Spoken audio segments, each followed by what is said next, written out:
አንዲት እህታችን ሀና ነው ስሟ በኮሜንት ይሄን ጥያቄ ጠይቃለች። ሙቤ እንዴት እስልምናን እንደተቀበለ ጠይቀው፣ አሁንስ ያለበት ሁኔታ እንዴት ነው? አላህ ይጠብቅ። በመጀመሪያ ዲነን እስላምን ያገኘሁት ማለት ነው በአንድ ነገር ነው። እሱም በእግዚአብሔር ቃል በሚባለው በመጽሐፍ ቅዱስ ነው። አንደኛ ኢየሱስ ክርስቶስን መጀመሪያ ኦርቶዶክስ ነበርኩኝ።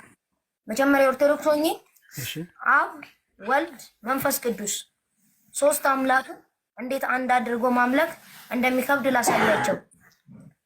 አብ እግዚአብሔር ነው ብለው ከሰየሙት፣ ወልድ ልጅ ነው ከተባለ፣ መንፈስ ቅዱስ አብሳሪ ነው ከተባለ፣ አንድ አድራጊ ነው ከተባለ፣ ኦኬ የቱን ነው መቀበል ያለብኝ? አንድ አምላክ ነው ያለው ብለውኛል እኮ። አንድ አምላክ ነው ያለው ብለው ካስተማሩኝ አንድ አምላክ ነው ያለው ብዬ አምናለሁ። ግን ደግሞ ኢየሱስም አምላክ ነው ብለን ከተቀበልን ስሙን መድኃኔዓለም ብለን ይዘነው ስሙን መድኃኔዓለም ብለው በብዛት መድኃኔዓለም ተብሎ ነው በኦርቶዶክስ ምን የሚጠራው። እሱን ጌታ ከተባለ ማለት ነው።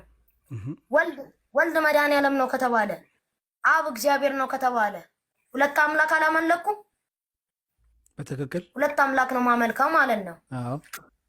ለዚህ ደግሞ ሁለት አምላክ ነው ማመልከው። ለምንድን ነው ታዲያ ሁለት ማመልከው? አንድ አምላክን አላመልክም ወይ? ጴንጤ ሆኜ ብዬ ጴንጤ ሆንኩኝ። እሺ በዚህ ዛነቴ ጴንጤ ሆኜ ኢየሱስ ጌታ ነው ይላሉ። እሺ ኢየሱስ አምላክ ነው፣ ሰማይና ምድርንም የዘረጋው እርሱ ነው ኢየሱስ ነው ይላሉ። እሺ ከዛን ደግሞ ዮሐንስ ወንጌል ደግሞ ዮሐንስ መጥምቁ ዮሐንስ ኢየሱስን ሲያጠምቀው ማለት ነው ከሰማይ አብ እግዚአብሔር እንደዚህ ብሎ ተናግሯል። እርሱ የምወደው ልጅ እርሱን ስሙት ብሏል። እሺ ከዛን ኢየሱስም መጽሐፍ ቅዱስ ላይ እኔ ሰው ነኝ ብሎ ተናግሯል። ዮሐንስ ወንጌል ላይ ገብታችሁ ማንበብ ትችላላችሁ ከፈለጋችሁ። ቦታውንም ነግራችኋለሁ ከፈለጋችሁ። እኔ ሰው ነኝ ብሎ ተናግሯል። ሰው የሆነን ሰው ዮሐንስ ወንጌል ምዕራፍ 17 ቁጥር 20 ላይ ይናገራል። ሰው መሆኑን ይናገራል። ኢየሱስ እኔ ነብይ ነኝ ብሏል ዮሐንስ ወንጌል ላይ። ነብይ ሆነንና ሰው የሆነን አምላክ እንዴት ነው ማምለክ የሚቻለው? አንደኛ ነገር በብዛት ደግሞ ከባይብል ውስጥ የሁሉንም እምነት ስናየው ደግሞ አምላካቸው ወይ ሁለት ያረጉታል፣ ወይ ሶስት ያረጉታል፣ ወይ ደግሞ አራት ወይ በቃ አላ እንዲህ ድብልቅልቁን ያወጡታል። መሆን የለበትም። ከባይብል ከትክክለኛው ባይብል ደግሞ ብንረዳ አንደኛ አምላክ ያልሆነውን አምላክ ነው ማለት አንችልም። ለምን?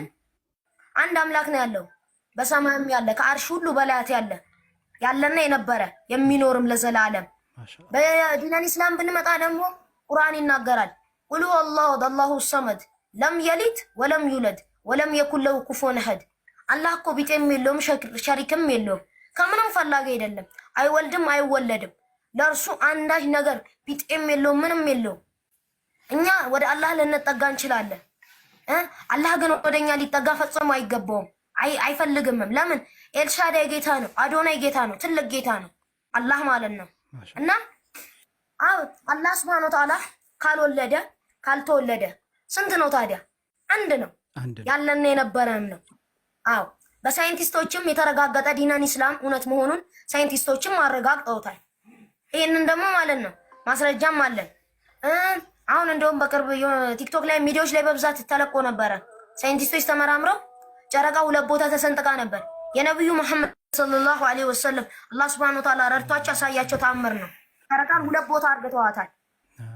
ይሄ ደግሞ ማለት ነው ዲነን ኢስላም ቁርአናችን ይናገራል። ይሄንን ሌላ ቦታ መጽሐፍ ቅዱስ ይናገራል ወይስ ምን ይናገራል? አይ ተአምራት የሰራ ሁሉ ጌታ ነው ብለው ሊቀበሉት ነው። ነብዩ መሐመድ ተአምርን ስለሰራ ጌታ ነው ብለን አልተቀበልነው፣ ሰው ነው። ለምን? ነብዩ መሐመድ ሰለላሁ ዐለይሂ ወሰለም ስለ አላህ አንድነትና ስለ አላህ ኻሊቅነት ስለ አላህ ትልቅነት ብቻ ነው እየተናገሩ የነበሩት እንጂ እኔ አምላክ ነኝ በእኔ መኑ ብለው አላስተማሩ። ኢየሱስም ቢሆን እኔ አምላካችሁ ነኝ በእኔ መኑ ብሎ አንድ ቦታ መጽሐፍ ቅዱስ ላይ እንኳን ከባይብል ብንጠቅስ የለም። እንደተማርነው እንደሌላም ህገ መሰረቱ የለም መጽሐፍ ቅዱስ ላይ ማለት ነው። ለዚህ ደግሞ እንዴት ነው ታዲያ ኢየሱስ ጌታ ነው ብዬ አምኜ ምን ለመቀበል ዝግጁ የሚያደርገኝ? ለዚህ ማለት ነው ኢየሱስ ሰው ነው ምን ጊዜም ሰው ነው ብለን እናምናለን እኛ ሙስሊሞች። ስለተሰቀለ ነው ስለተቀበረ ነው ሞትንም ድል ስላረገ ነው ብለዋል።